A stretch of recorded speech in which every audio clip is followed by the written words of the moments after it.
"Please open it. I can't breathe," she begged. But when the lonely rancher lifted the sack, he froze. The land stretched endless and empty beneath a sky the color of bruised steel. Clouds hung low, swollen with a storm not yet broken. Wind hissed through brittle grass, carrying the dry rattle of seed pods and the far-off shriek of a hawk circling high above. Ezra Holt rode slow, his shoulders heavy in the saddle, his hat brim tugged low to block the sting of dust.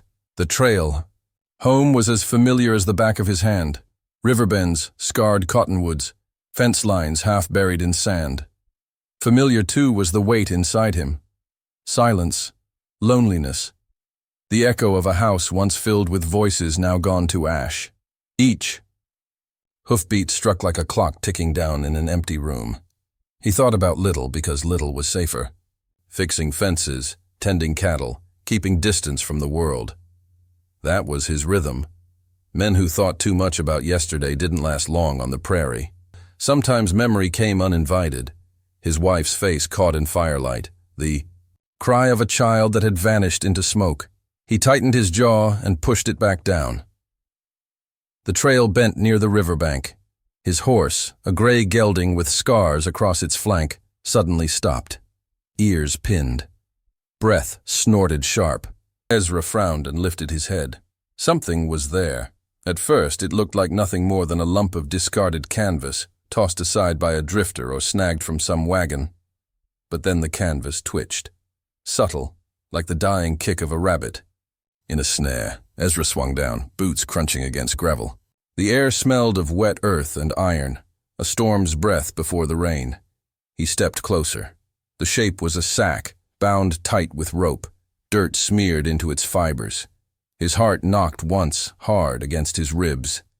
The sack moved again. A sound leaked out, faint, strangled, human. At first it was only a muffled gasp, then words, broken, desperate. "Please, open it. I can't breathe." Ezra froze. The prairie around him hushed, as if the earth itself was holding breath. His fingers hovered near the knot. Rough hands that had held reins, rifles, spades, hands that had buried more than they had saved, trembled now. He bent down. The rope was wet, knotted cruel and deep. He dug at it with his thumb, nails breaking skin, until it loosened. The sack sagged open. A body spilled out into the dirt. She was young, no more than 19, limbs slack, skin raw from rope burns. Her dress was torn, mottled with blood and soot. Her lips, tinged blue, parted as she gulped for air like a fish dragged too long from water. Ezra stumbled back a step, struck by the suddenness of life where there should have been death. The girl's eyes snapped open.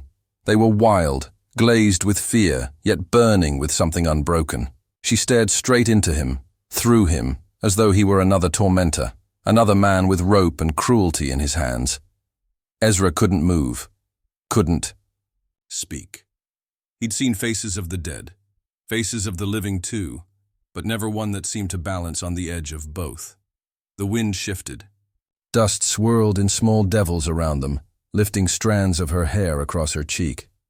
Somewhere far off, thunder grumbled like an old god's warning. Ezra dropped to one knee. He reached out, hesitant, calloused fingers brushing her wrist. Her pulse fluttered there, weak, but the word hit him hard. He hadn't said it, hadn't felt it, in years. She coughed, body shuddering. Her voice rasped through broken breath. "Please, don't put me back." Ezra swallowed. His mouth was dry as sand. For a long moment, he said nothing. He simply knelt there, his shadow falling over her like a shield he hadn't chosen to hold. The girl's chest faltered, then rose again. She clutched at the dirt, fingernails clawing grooves into the earth as though anchoring herself to life itself. Ezra's mind spun with questions he didn't dare ask. Who had left her? Here? Why? And why, out of all the endless prairie, had he been the one to find her? The hawk screamed again overhead, circling lower now. Ezra shifted his weight, slid his arms beneath her. She was light, too light, bones and bruises draped in torn cloth. As he lifted her, she gave a small whimper, her face burying against his, chest as though even the smell of another human was too much to bear. Ezra stood, the storm wind lashing at his coat. He looked once at the sack, lying open and empty in the dirt, rope dangling like a severed snake. Then he turned toward the horizon where his ranch waited, silent and cold. The girl's shallow breaths echoed against him, fragile as the ticking of a clock. And Ezra Holt, a man long emptied of purpose, felt the old ache stir in his chest, an ache that terrified him more than any storm or gunman ever had. For the first time in years, he did not know what to do. The storm broke as Ezra carried her across the prairie. Rain cut through dust, soaking into his coat, drumming against the brim of his hat. Each step sank heavy into the mud, but he did not falter. The girl in his arms was weightless, as though death had already claimed half of her. His ranch rose out of the gray horizon like a skeleton. Barns slouched, fences leaning, the house dark except for a single lantern glowing in the window. The world had stripped it bare, just as it had stripped him. Inside, the air was thick with the smell of damp wood and old smoke. Ezra laid her down on the cot near the hearth. The lantern hissed faintly, casting her bruises in shadow and flame. He pulled back the torn cloth from her wrists. Rope had bitten deep. The skin rubbed raw to blood. Across her back, welts rose angry and swollen, as if she had been whipped until flesh gave way to pain. His jaw clenched so hard it hurt. The girl stirred, lips parting. Her voice was a whisper, cracked and fragile, yet carried the strength of something older than her years. My name. Naya. Ezra leaned closer. Rain rattled on the tin roof, masking the quiet. Daughter of the Elk River people. They came with fire. Her eyes flickered, unfocused, staring past him into the dark. My father's lodge burned. My mother's hands. Ashes in the wind. They chained me. Sold me. Passed me. Like broken tools. Her voice wavered, but not with tears. She did not weep. She spoke like a stone splitting open to reveal its scars. Ezra sat back, fists curling against his knees. Every word dragged his own ghosts to the surface. The scream of his wife as their cabin burned. The small hand of his child reaching through smoke before it vanished forever. He had buried them, or thought he had. Yet here their ashes stirred again, alive in another's suffering. The girl's breathing slowed. She closed her eyes, but her face remained taut, defiant even in rest. Ezra rose and fetched a basin, cloth, and a jar of salve. He cleaned her wounds in silence. She did not flinch. Her body was marked with cruelty, yet her spirit did not yield. To his touch, or to memory. When he set the cloth aside, her voice came again, softer, steadier. I will not beg again. Not for mercy. Not for life. Ezra's eyes met hers. For an instant, the room was still. The storm outside muted. The crackle of the lantern the only sound. Her gaze cut into him, sharp as flint, burning through the calluses time had layered on his heart. He swallowed, but no words rose to meet her. What could he say? That he understood. That he, too, was carved hollow by fire. His voice felt like a locked chest, and the key had been lost years ago. So he stayed silent. Naya turned her face toward the rafters, breathing shallow, but her jaw remained set. There was no plea in her eyes, no surrender in her posture, only the brittle dignity of someone who had been broken, yet refused to shatter. Ezra moved to the chair by the door. He sat, watching her in the lantern glow. The rain softened, tapering into a steady patter, like a heartbeat against the roof. He thought of his wife's laugh, quick and bright, and the way their child once curled into his arms during storms. The sound of those memories tangled with the sound of this girl's breath. For the first time in years, the emptiness inside him shifted. Not gone, not healed, but stirred. It terrified him. Ezra dropped his gaze to the floorboards, fists knotted, jaw set. Silence pressed heavy between them, yet beneath it ran something undeniable. A current, recognition, her wounds, his scars. Neither spoke again, but the night stretched long, and in that quiet, their brokenness met like two rivers joining in the dark. Days folded into one another, like cards dealt from a weary hand. Naya learned to walk again, each step unsteady at first, her breath shallow and ragged. Ezra stood close, silent, letting her lean against the rough wall of the barn, or his shoulder when her knees faltered. He did not speak encouragement. Words were brittle things, but his presence steadied her. By dawn, she moved about the house with quiet grace. She lit the fire, coaxing flame from embers with the care of someone who understood how life could flicker out too easily. By dusk, she stood at the open door, eyes closed, whispering in a tongue Ezra did not know, her voice like smoke carried on the wind. Their silences grew heavy. Not empty, not hostile, simply full, like the sky before thunder cracks. Ezra felt it in his chest, a tightening, a storm not yet born. But the world beyond their walls was not blind. In town, voices swirled.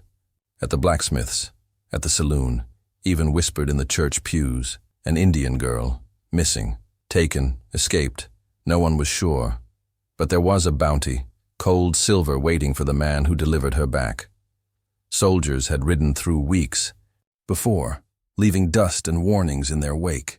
Bounty hunters always followed. Ezra heard enough in the tilt of a stranger's glance to know what was coming. Vultures always found the wounded. His ranch, once a refuge of silence, now felt like a cage. Bars built not of wood, but of fear. The prairie mirrored it. Clouds gathered thick and black, swallowing sunsets that once burned clean across the horizon. Coyotes howled restless in the night, pacing just out of sight. His horses kicked and snorted against their fences, muscles twitching with unease. Even the air tasted sharper, charged like a blade before it strikes. One night the storm broke loose. Lightning split the sky into shards of white. Thunder rolled across the plains, shaking the rafters until dust fell from the beams. Rain pounded the earth, turning dirt to rivers. Ezra found Naya outside. She stood barefoot in the mud, arms limp at her sides, face lifted to the rain. Her hair clung black against her cheeks, her dress plastered to her skin. Lightning caught her in its flash, frail and fierce all at once, a figure carved out of defiance. Ezra stepped into the doorway, watching. The storm hissed around her, but she did not flinch. She looked like fire refusing to be drowned. Something inside him broke. He had spent years building walls of silence, stone upon stone, to keep grief and longing at bay. But watching her, lit by stormlight, he felt the mortar crack. Her lips trembled. She turned, her eyes finding him through sheets of rain. Her voice carried, raw and cutting through thunder. "Why did you open it? You should have left me there." Ezra's throat tightened. The rain poured harder, drumming the roof, beating against his chest as he stepped closer. His voice came rough, hoarse, almost torn from him. "Because I couldn't." The words hung heavy, swallowed by the storm yet ringing louder than the thunder itself. Naya's eyes softened, just for an instant.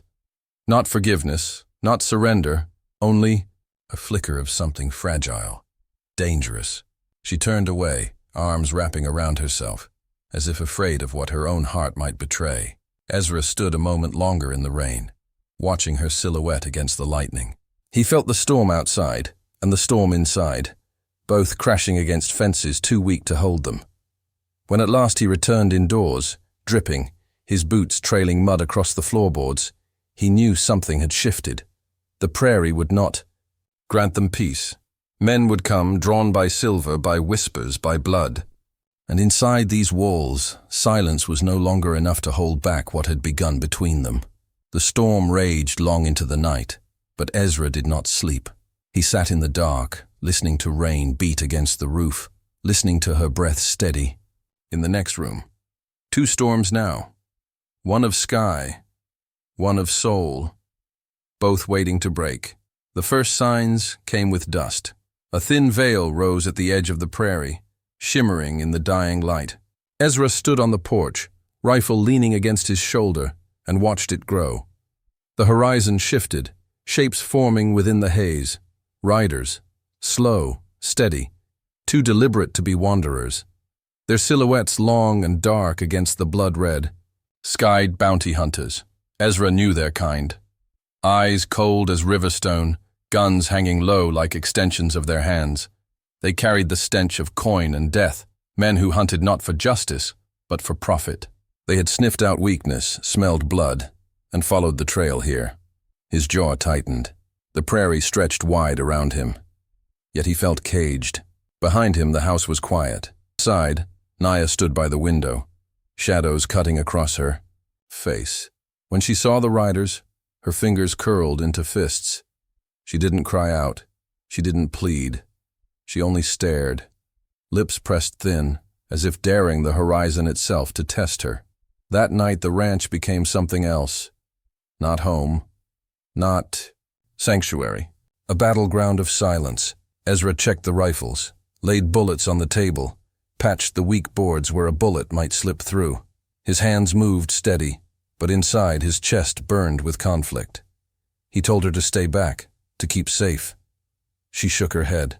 Later, he found her in the barn. She stood in the lantern glow, gripping the rifle he had leaned against the wall. Her hands trembled, but her stance was firm, eyes locked on him. "I won't run," she said. Her voice was thin, but every syllable was iron. Ezra's breath caught. He wanted to tell her she was just a girl, that he would carry the burden alone. But when he looked at her, scarred, beaten, yet standing unbroken, he knew it was useless. She had already chosen. His heart split in two. Half of him longed to protect her as he might a daughter, to shield her from the cruelty of the world. The other half, he could not name it, would not. It was too dangerous, too forbidden, yet it grew inside him like fire seeping through cracks. In old wood, night fell heavy. They sat in the dim light of the hearth, shadows stretching long across the floorboards. Firelight flickered on their faces, painting scars in gold and shadow. Outside, the prairie was black, save for the faint glimmer of distant campfires where the riders waited. Ezra's scars throbbed with memory, flames swallowing a cabin, a child's cry fading into smoke, the helpless weight of loss that had hollowed him for years. Across from him, Naya's eyes burned with something opposite. Not memory, but defiance of a future she refused to surrender. The silence between them stretched taut, alive. Finally, her voice cut through. Barely more than a whisper, yet sharp enough to strike him. "If they take me, I won't breathe again." Ezra turned to her. The fire cracked. He saw no plea in her eyes, only truth. She had lived bound, beaten, discarded. To return to that was not life. It was death in slower measure. His hand moved before his mind caught up.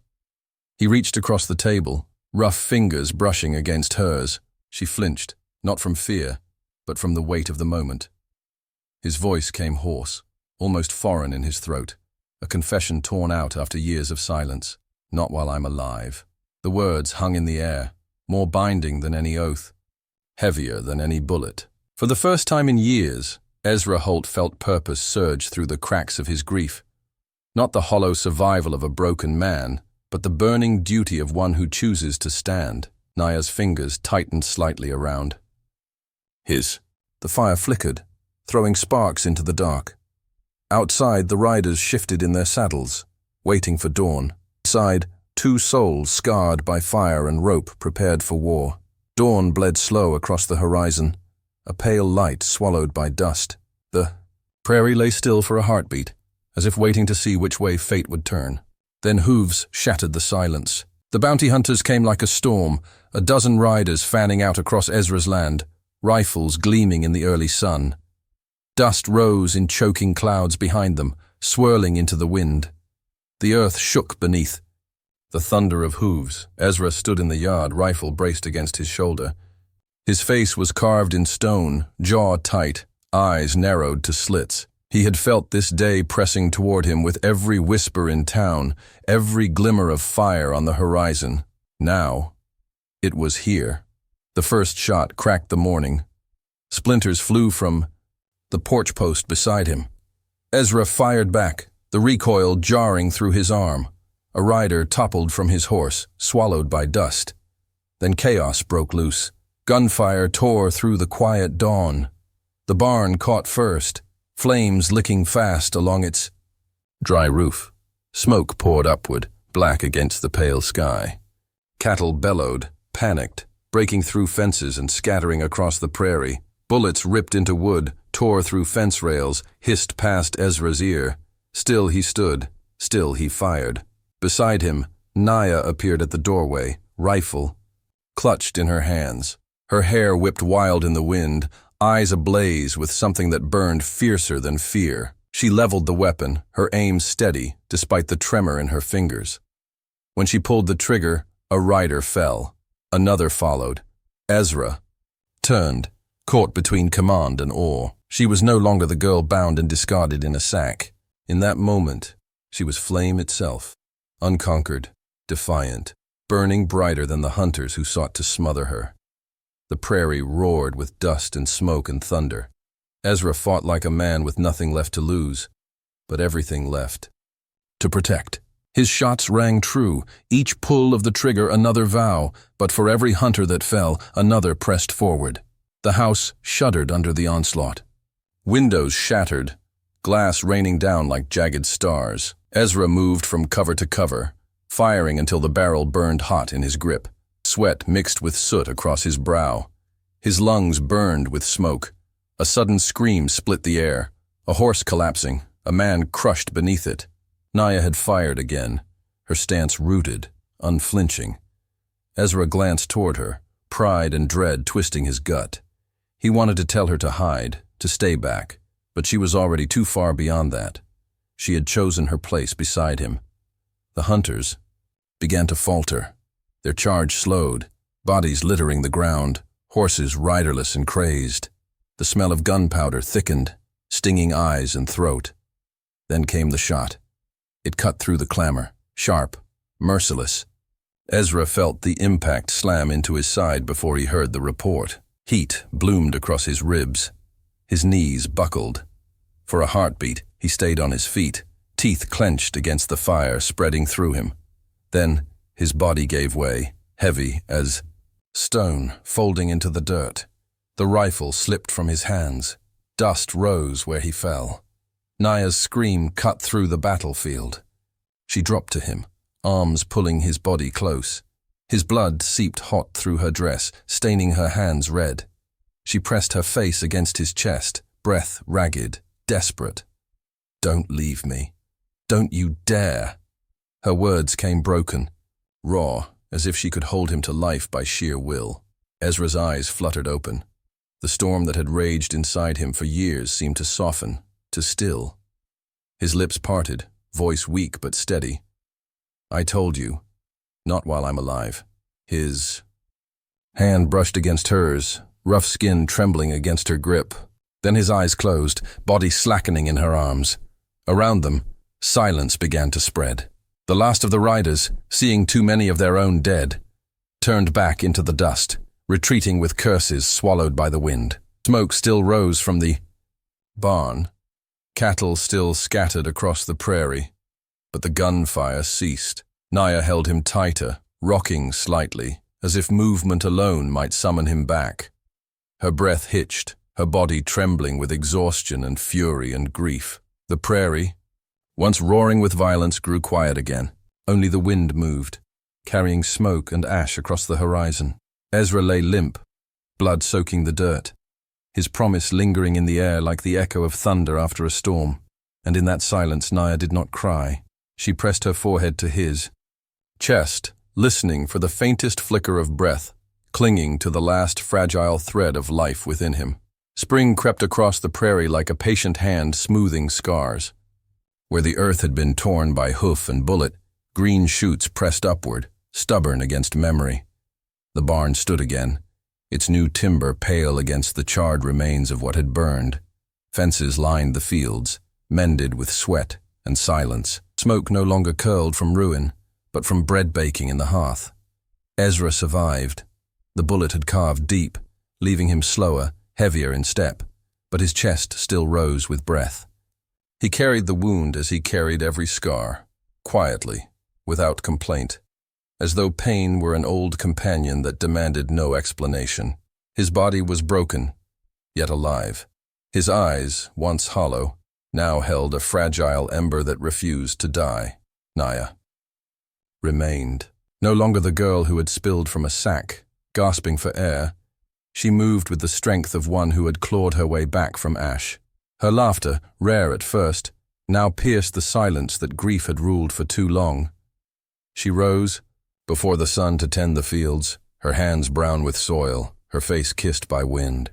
Where once her voice had whispered only prayers of survival, it now carried songs, low, haunting melodies from a tribe scattered but not forgotten. The prairie bore witness to their survival. And yet, whispers from town never ceased. They called. Her names that dripped with venom, eyes narrowing when Ezra walked through with her at his side. He heard the mutters, felt the stares, but no longer turned away. He carried shame and defiance in equal measure, his back straight, his hand brushing hers when the courage to hold it faltered. He did not hide. Not anymore. Life returned in fragile rhythms. Horses fed from troughs rebuilt by Naya's care. Fields trembled with the first blades of wheat. Rain softened the earth, and with it, the memories of fire seemed to loosen their grip. But the scars never left. Ezra still woke in the night, sweat cooling on his back, hearing again the crack of rifles, the thunder of hooves. Naya would sit beside him, silent, her hand finding his. No words passed. None were needed. Two wounded souls did not heal by forgetting, but by standing together when the shadows pressed in. It was in that standing, in that shared weight, that love quietly grew. Forbidden, fragile, fierce, rooted not in innocence but in survival. One evening, the horizon glowed gold with setting sun. Naya worked near the corral, her hair loose, her dress stained with earth. From the far ridge, a sound rose, a child's, laughter, high and unbroken. Ezra looked up. A girl came running, bare feet flashing against wild grass. Her hair streamed dark behind her, eyes wide with life untouched by silence. She had been pulled from the remnants of Naya's scattered people. Rescued when few survived, her voice carried clear across the prairie. "Mama!" Naya turned, eyes widening, and for a moment the wind itself seemed to pause. She dropped the bundle in her hands, kneeling as the child collided into her arms. The laugh that burst from her lips was bright, unguarded, a sound Ezra had thought lost to the world. He stood in the doorway, leaning heavy on the frame, his body scarred but upright. His gaze lingered on them, the woman who had risen from suffocation, and the child who carried tomorrow in her laughter. For the first time in years, his heart unclenched. The prairie was quiet again, not empty, never empty, but alive with a softer breath. Love moved here now, not the loud, careless kind of youth, but something forged in dust and blood, tempered by fire. Ezra looked across his land, scarred yet breathing, and felt the strange weight of peace settle over him. The sack that once held suffocation and despair had become a memory, but also a symbol of breath, of survival, of rebirth. Where it had spilled out fear, it had now sown light. He closed his eyes for a moment, listening not to the ghosts that once haunted him, but to the laughter of the child and the voice of the woman who had chosen to stay. Dust still drifted in, the wind, but within it, light glimmered. And for the first time since the fire that had taken his world, Ezra Holt believed in tomorrow.